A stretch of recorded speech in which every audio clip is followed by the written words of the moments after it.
Doctor, I'm just curious here. How do we tap into an abundance mindset? So, Reggie, it's interesting watching children at play. Because when you watch children play, they play using their imagination. They fantasize, they dream, they explore. They have no expectations. There's an abundance of opportunities, should I say. They go and form relationships with each other even though they haven't met. And they have some goal which changes by the minute, it sometimes seems. They tap into something more, and very important, they play. What happens as they grow older is we all, as we are adults, forget how to play. And what do we replace it with? Is knowledge, information, things we know. So what has happened is we step back from the abundance of opportunity to the scarcity of what we know. Now, as much as you and I or the world knows a lot, we actually know very little. Why do I say that? Imagine what the world will be like in 100 years' time. We don't know. But it will be a very different world. Technologically, the way we live, the way we dress, what we may eat, it will be amazing. It will boggle the mind how the world will appear in 100 years' time.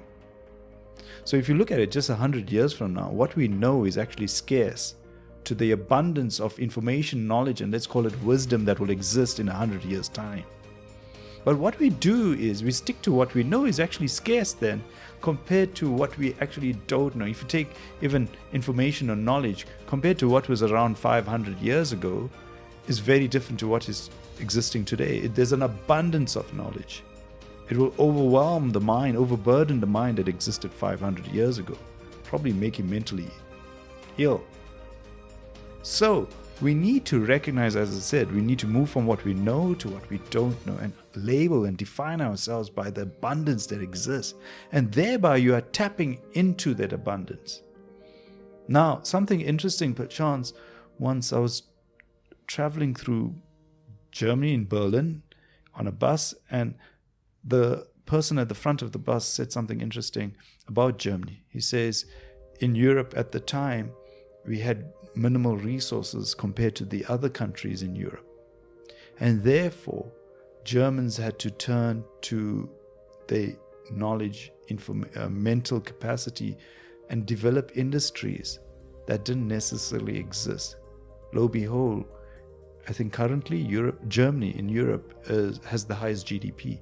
They tapped into an infinite resource, not underneath the ground, but within their minds.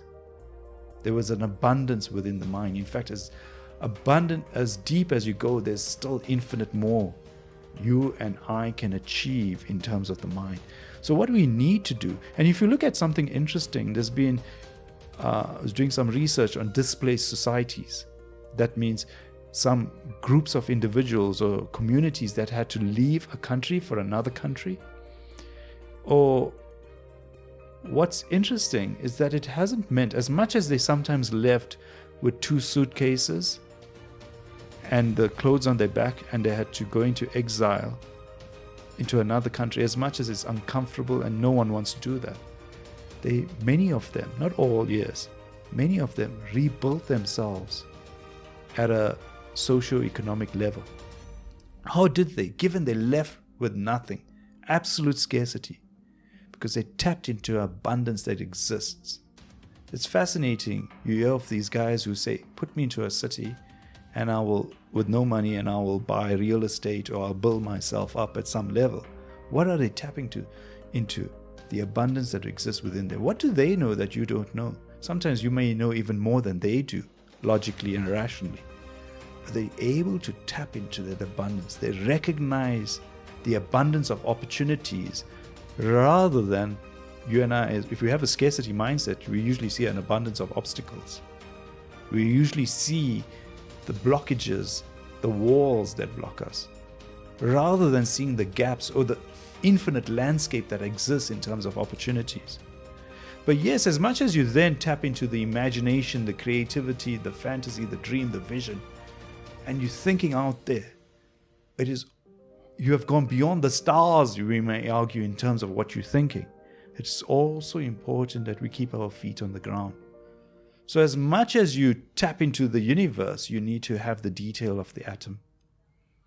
As much as you're able to come up with these big, broad, amazing, audacious ideas, there has to be an element of foundation and reality. So if you look at something like the Wright brothers who wished to fly, and as they did in 1904, as much as they said, I will fly or we will fly, they had to develop the craft. They had to work out the wingspan. They had to put the wings at a certain level. And they didn't know it logically or rationally as we may know it now, that if you put the wings in a certain way, it creates a low pressure system above the wings and a high pressure system below the wings, pushing it upwards and forwards. They had to figure it out and had to go into the detail of determining the fact that they allowed their plane to fly for 12 seconds or so. So yes, as much as you aim for the stars, you got to keep that feet on the ground. You got to keep yourself grounded in that practicality to create the abundance. Because if you just get caught up in the abundance, you'll fall. And you need to recognize the practical, I'll use the word microscopic detail, as much as you're looking at the world out there through a telescope. You need to see it for what it exactly is, as much as you want to take it into something more than what it is. Be something, in order to be far, far, far more powerful, I'll use the word, you have to actually be humble enough to let go of all you know and go to a deeper level of thinking. And as much as we want to shoot a spaceship into space, it needs a solid ground to take off from.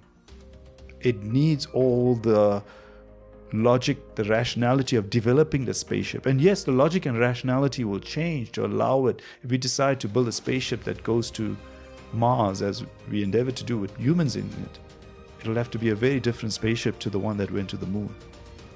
And that will need far, far more attention to detail. But the detail then comes from a deeper space within you.